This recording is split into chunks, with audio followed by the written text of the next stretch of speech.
This tutorial will show you how to make a latex mask from scratch, from beginning to end. The process will include making a 2-part plaster mold of your head, making a clay copy of your head for sculpting the mask design, molding the sculpt in plaster, cleaning out the mold, casting liquid latex in the mold, and pulling out and finishing the final mask. Start out by setting up in the bathroom facing a large mirror. Step 1. Take off your shirt and do a sexy dance. This is the most important part of the process, so feel free to take as much time as you need. Start out by wetting your hair and combing it so that it sticks close to your head. We're going to start out by making a poor man's bald cap. Pull out a piece of plastic wrap about 1.5 feet long and lay it lengthwise against your head, covering your front hairline. Add pieces of duct tape to stick it to your face. Very attractive. Pull out another piece of plastic wrap and wrap that one around the back side of your head, covering the bottom of your hair. Tape it up. Your hair should now be completely covered. Take some Vaseline and rub it all over your face and neck, and any exposed skin or hair on your head. This will prevent the plaster from sticking to you. Dip plaster strips in a bucket of water and lay them on your face. Repeat until the front half of your head is totally covered. Lay the strips all the way up to the middle top of your head, all the way down the sides, and a little on the neck. You can cover up one eye, but leave the other one uncovered so you can see what you're doing, and keep holes around your nostrils so you can still breathe. After you have your face covered, you can use a hairdryer to speed up the drying process. It doesn't have to be completely dry, but it needs to be dry enough so that it will hold its shape when you take it off your head. Try to keep a good posture, standing up straight while the plaster is drying. 5 to 10 minutes with the hairdryer should be enough. When the plaster is dry, pull the mold off of your head. It should come off easily.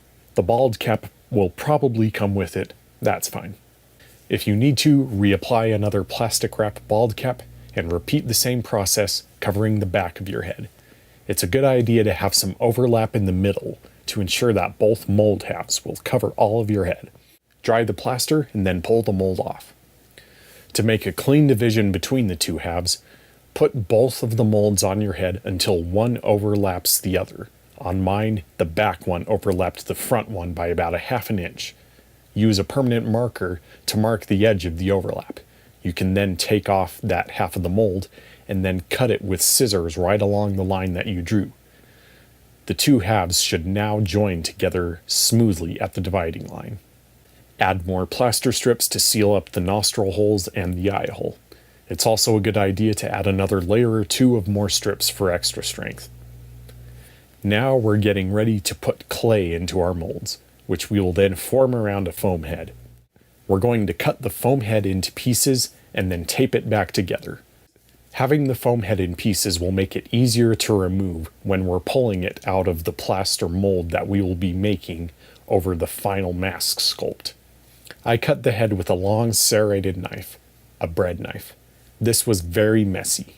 Little pieces of foam stick everywhere. Do this over a tarp or somewhere where it's easy to clean up. Prepare your molds by laying down some plastic wrap into the insides. Then take large pieces of clay and press them down into the molds. Push them all the way with a lot of pressure to ensure that you're filling all the details of the molds. There are many types of clay you can use. I am using pottery clay mostly because it was cheap. It's not the best for sculpting, probably a bit too wet and soft. Oil-based clay is much better for sculpting, but it is more expensive. Something that might be good to do is first lay in a small layer of oil-based clay or any other high-quality clay on the surface of the mold and then fill the rest with the cheaper clay. Fill in the molds completely with about 3/4 of an inch of clay. Then put the foam head into one of the molds, position it properly centered, and press it in. You'll have to add and remove some clay in some areas to get it to fit perfectly. Do your best to make sure that the clay completely fills all of the empty space between the foam head and the plaster molds. If you have a hollow space in between there, your clay might collapse when you start sculpting with it.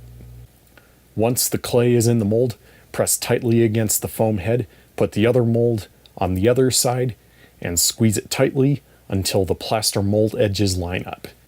You can then pull the plaster molds off. The plastic wrap will stick to the clay, just peel it off. Add more clay to fill the seam where the two halves meet together and smooth everything out, and you should then have a clay copy of your head ready for sculpting. My design is a Batman mask based off of The Dark Knight. My advice for sculpting would be to find YouTube videos of other people sculpting and try to use the tools and techniques that they use. Once you have your final sculpt, spray it with a clear spray paint or a lacquer. This will seal the clay and make it much easier to remove from the plaster mold. Wait for this to dry before proceeding. Mix some plaster with water to a thin consistency and brush some of this onto the sculpt, making sure that you completely cover small details like ridges and wrinkles. This is called a beauty coat. We cover these small details first to make sure that they will be properly transferred to the plaster mold. After this first coat, you can then mix a batch of thicker plaster and then spread it all over the mold. I just use my hands. You'll want at least a half an inch of plaster covering the whole sculpt on the first layer. Tap the head a bit to get some of the air bubbles out of the plaster. Now I'm using plaster of Paris because it's easy to find and it's pretty cheap, but it can be a little soft and not too durable for detailed molding work like this. There are stronger plasters out there like Hydrocal or Ultracal, which are much better for this process. You can buy those from online stores, and if you can afford the cost, try to go for these higher quality plasters. To build up the mold, I used alternating layers of plaster and plaster strips. I'd lay on a layer of plaster and then add a layer or two of plaster strips. This is a good way to add durability and strength to your mold. You can also use burlap straps. Add more plaster, then more strips. More plaster, and more strips. I did this until the mold was about an inch thick. Then I let it dry for at least a few hours. After the mold is dry, we need to empty it out. Start by removing the styrofoam head. If you cut it into pieces, then this will be very easy. Then dig out the clay. Most of it should come out in just one piece. Some pieces of clay will be left behind. Sponges, sandpaper, or a wet toothbrush can help a lot with this. A small piece of bent wire can also help to dig into small cavities. Just be careful to not scratch the plaster surface too much. Go ahead and smooth out imperfections in the mold. You can use sandpaper to sand down areas that aren't smooth enough, and you can fill in holes or damaged areas with more plaster or joint compound. Try and clean out as many tiny plaster and clay pieces from the mold as you can. I took the mold outside and sprayed it with the garden hose, and then wiped the insides gently with a towel. I also sprayed it with a clear lacquer to seal and hopefully smooth the inside more. For working with latex, set up in a well-ventilated area, like a garage or somewhere outside. A respirator is highly recommended. Have your latex in a container ready to pour. If you want latex of a specific color, mix in some acrylic paint. Thin the latex down with a little bit of water, about a tablespoon or two of water per cup of latex. This allows the latex to more easily seep into small details and will give you a thinner, more even layer that will dry faster. Pour a good amount of latex into the mold. Swish it around to get all of the inside surface coated. Then hold the mold upside down to drain out most of the excess. Set the mold on the ground under some newspaper with the hole facing down. This will help the latex drain out even more. Rotate the mold every couple of minutes so that the runoff will drain at the back and the front and both of the sides of the mold. This will help to prevent latex from pooling up anywhere in the mold. After all the excess latex is drained, set the mold down with the hole facing up and let the latex dry completely. A hairdryer on the lowest heat setting, aimed inside of the mold a foot or two away, will speed up the process. With a hairdryer, it should only take about an hour to an hour and a half for the layer to dry. Once it's dry, pour in more latex and repeat the process. Do this for about 4 or 5 layers. After all the latex is dry, you're ready for the most fun part of the process. Sprinkle some baby powder onto the latex. Baby powder prevents latex from sticking to itself. Peel the latex away at the edges of the mold and slowly pull it away from the plaster. Be gentle with it, don't pull too hard. Add more baby powder to the top side of the latex as you peel it off. Eventually you'll have it all pulled out and you will have a mask. A very dirty, ugly mask. You'll want to clean off debris and smooth out some areas. You can wipe off the mask with a wet towel.